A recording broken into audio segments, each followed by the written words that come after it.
एक राजा के 3 प्रश्न। ईश्वर एक है कि अनेक है, तो रहता कहां है, मिलता कैसे है? तीसरा, करता क्या है? राजा ने बड़े बड़े विद्वानों से पूछा 3 ही प्रश्न। ईश्वर एक है कि अनेक, रहता कहां है, मिलता कैसे है, और वो करता क्या है?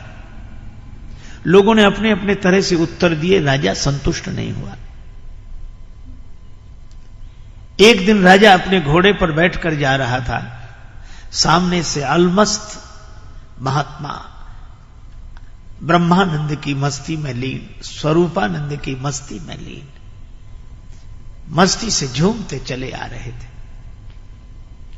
इसने महात्मा को देखा तो वही प्रश्न किया कि ईश्वर एक है कि अनेक, रहता कहां है, मिलता कैसे है, और करता क्या है? महात्मा उसी मस्ती में बोले कि यह कोई पूछने का ढंग है?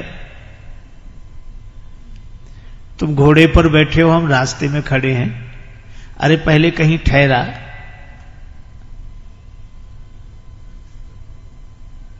मैं विश्राम करूं, मेरे खाने पीने की व्यवस्था कर, फिर श्रद्धा पूर्वक पूछना। श्रद्धावान लभते ज्ञानम। यह तो उद्दंड का ढंग है, श्रद्धालु का नहीं। राजा समझ गया कि यह महात्मा वैसे नहीं है। हाथ जोड़कर बगीचे में ले गया। बगीचे में एकांत में कुटिया थी, सारी व्यवस्था थी। महात्मा जी को ठहरा दिया, सब व्यवस्था हो गई। 2 दिन बाद राजा गया कि महाराज अब मेरे प्रश्नों का उत्तर। महात्मा बोले अकेले में सुनना चाहते हो कि सबके बीच में? राजा ने कहा कि सबके बीच में हो तो और अच्छा, सब समझ लेंगे। महात्मा बोले तो सबको इकट्ठा करो।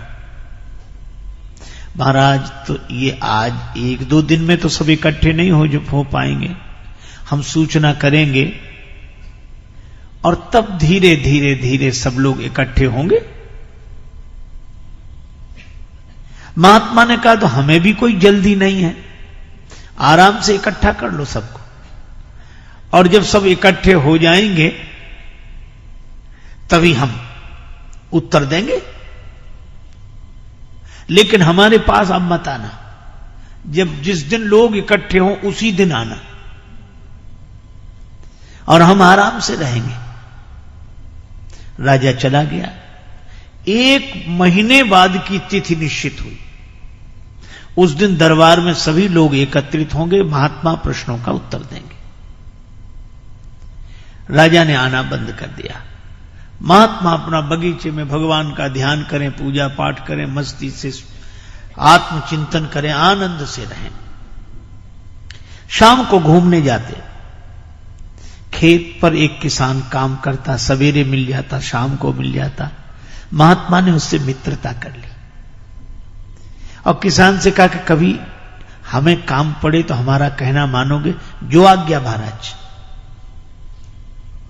अब 3 दिन बचे उस तिथि में। महात्मा ने किसान से कहा कि हमें जरूरी काम अब आ गया है, कल तक बता देंगे? महाराज बताओ। बता देंगे। अब जब 2 दिन बचे तो महात्मा ने कहा कि अब बताएं? हाँ। अच्छा कल बताएंगे। अच्छा ठीक है। 1 दिन बचा तो महात्मा ने कहा कि तुम महात्मा बन जाओ। अरे बोले महाराज हमारा परिवार घर बार, हम ऐसे कैसे? महात्मा बोले वैसे नहीं, महात्मा होने के लिए नहीं कह रहे हैं, महात्मा बनने के लिए कह रहे हैं। सचमुच होना तो कठिन है, साधु होना कठिन है। चढ़ना पेड़ खजूर, चढ़े तो चाखे प्रेम रस, गिरे तो चकना चूर। होना कठिन है, पर बनने में क्या कठिनाई? तो बोला महाराज, महात्मा बोले 1 दिन के लिए बन जाओ। ठीक है महाराज। सिर मुड़ा लेते हैं, आपकी तरह कपड़ा पहन लेते हैं। और महात्मा बोले एक शर्त और। क्या? अपना लिबास हमें दे दो। हम किसान बने तो महात्मा बनो। अच्छा महाराज, यही भी। अब महात्मा बन गए किसान, बड़ी बड़ी दाढ़ी बाल और किसान के कपड़े पहने, महात्मा के सामने हाथ जोड़े और किसान बन गया महात्मा। महात्मा बोले डरना नहीं, राजा के सामने चलना है। फिर राजा पूजा करेगा, आरती करेगा, प्रणाम करेगा, तुम डरना नहीं। वो बोला महाराज ये तो सब ठीक, लेकिन राजा साहब जब प्रश्न करेंगे सिंहासन पर बिठा के, तब महात्मा बोले हम तो साथ में हैं, कह देना ये तो हमारा घास छीलने वाला जवाब दे देगा, फिर हम जवाब दे देंगे। हाँ ये ठीक है। महात्मा गए, अब वेश से वो साधु दिखे, अब राजा को संदेह हो, लेकिन अब क्या करे, प्रणाम किया, पूजा की और आरती। महाराज विराजे ऊंचे आसन पर, महात्मा के वेश में किसान था वो बैठा, और महात्मा किसान के वेश में नीचे बैठे, सिर झुकाए। राजा ने कहा कि महाराज हमारे 3 प्रश्न हैं, आपने कहा था हम उत्तर देंगे। हां बोलो। पहली बात, ईश्वर एक है कि अनेक? दूसरी बात, वो रहता कहां है, मिलता कैसे है? तीसरी बात, वो करता क्या है? वो किसान तो पहले से पढ़ा हुआ था, कहने लगा राजा साहब क्या साधारण सवाल पूछे हैं, इन प्रश्नों का उत्तर तो हमारा घास छीलने वाला किसान दे देगा। राजा को लगा कि इतना सब आयोजन किया और ये कहते किसान दे देगा, पर महात्मा बैठे थे किसान के रूप में, कहने लगे हां राजा साहब पूछो, मैं उत्तर दूंगा, गुरुजी ने हमें सब बता दिया, मैं उत्तर दूंगा, पूछो। अच्छा चलो भाई किसान तुम ही बताओ। राजा ने कहा कि वह ईश्वर एक है कि अनेक? किसान ने कहा कि राजा साहब मैं बिना पढ़ा लिखा किसान, और आप पढ़ाई लिखाई के सवाल पूछते हो, कोई एक है कि अनेक है, तो फिर निर्णय कैसे हो? एक काम करो राजा साहब, आप कुछ मणियां मंगा लो, ठीक है, गिनना आप, फैसला हम करेंगे। राजा बोला ये ठीक है। एक थाल में मणियां आ गई, अब राजा ने गिनना शुरू किया, एक मणि उठाई, और एक मणि उठाकर राजा बोला 1। किसान ने कहा बिल्कुल ठीक, रख दो, रख दी। अब दूसरी मणि उठाई, राजा बोला 2। किसान के रूप में महात्मा थी, वो बोले झूठ बोलते हो, देखो हाथ में 2 है कि 1?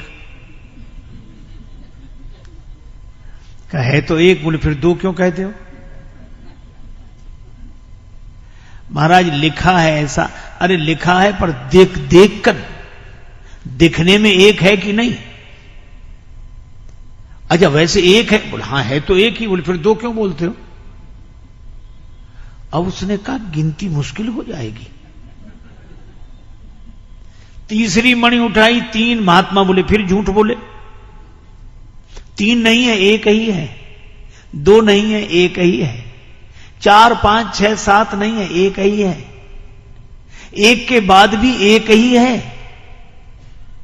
लेकिन वह 1 ही जब दूसरी बार किसी के अनुभव में आया तो 2 हो गया, तीसरी बार किसी के अनुभव में आया तो 3 हो गया, चौथी बार किसी के अनुभव में आया तो 4 हो गया, 5वीं बार किसी के अनुभव में आया तो 5 हो गया, पर वह है 1 ही, 1 ही, 1 ही। राजा सोचे कि बात तो ठीक कह रहे हैं और दिखाई भी 1 ही दे रही है, हम चाहे 2 कहें चाहे 3 कहें, है तो 1 ही। और महात्मा बोले जरा 1 के पहले गिनो, तो 1 के पहले तो 0 है, तो कहा 1 के पहले भी 1 है और 1 के बाद भी 1 है और बीच में भी 1 ही है।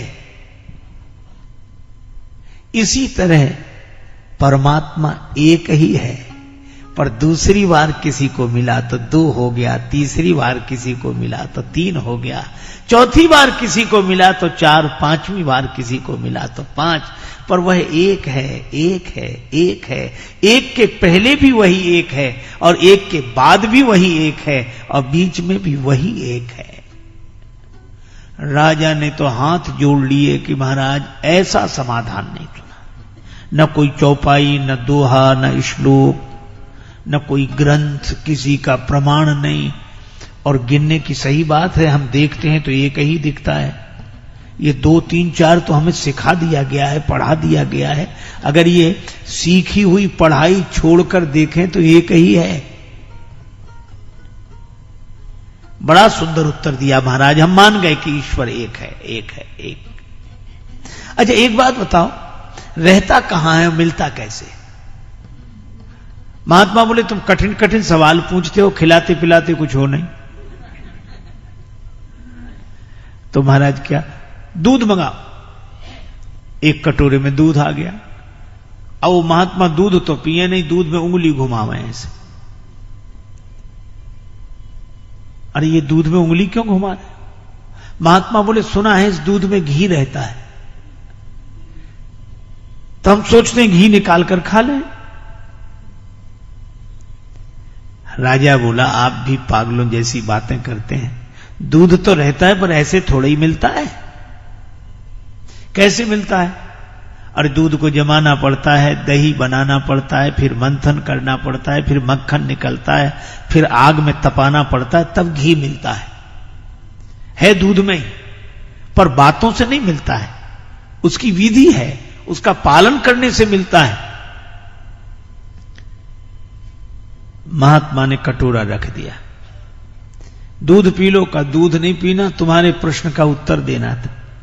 तुम कहते हो रहता कहां है और मिलता कैसे है? जैसे दूध में घी रहता है, इसी तरह परमात्मा तुम्ही में समाया हुआ है, तुम्ही में समाया हुआ है, लेकिन वह बातों से नहीं मिलता, उसकी विधि है। पहले निष्ठा जमानी पड़ती है, फिर विचार की मथानी से उसे मथना पड़ता है, तब वैराग्य का मक्खन निकलता है, फिर तपस्या की अग्नि में तपाते हैं, तब घी प्रकट होता है। वह इसी तरह वह परमात्मा तुम्हारे भीतर से ही प्रकट हो जाएगा, पर उसकी विधि है। राजा बोला कमाल का, ऐसा उत्तर नहीं सुना। अच्छा एक अंतिम सवाल, करता क्या है? महात्मा बोले कि अब एक बात बताओ, तुम सवाल पूछ रहे हो, मैं उत्तर दे रहा हूं, तो तुम हमारे गुरु हो कि हम तुम्हारे गुरु? राजा बोला गुरु तो आप ही हो। महात्मा बोले फिर ये कोई ढंग है कि तुम सिंहासन पर राजा बने बैठे रहो, हम नीचे बैठे रहे? फिर उतरो नीचे। राजा नीचे उतरा और किसान के रूप में महात्मा सिंहासन पर जाकर बैठ गए। अब राजा नीचे बैठा, कुछ उत्तर पाने के लिए महात्मा बोले ही नहीं, तो कहा कि महाराज आपने उत्तर नहीं दिया। किसान बोला यही करता है, राजा को किसान की जगह बिठा देता है, किसान को राजा की जगह बिठा देता है, बड़ों को छोटा बना देना, छोटे को बड़ा बना देना, यही उसका काम है, रोज यही करता रहता है। मसकई करई विरंज प्रभु अजहि मसकते ही।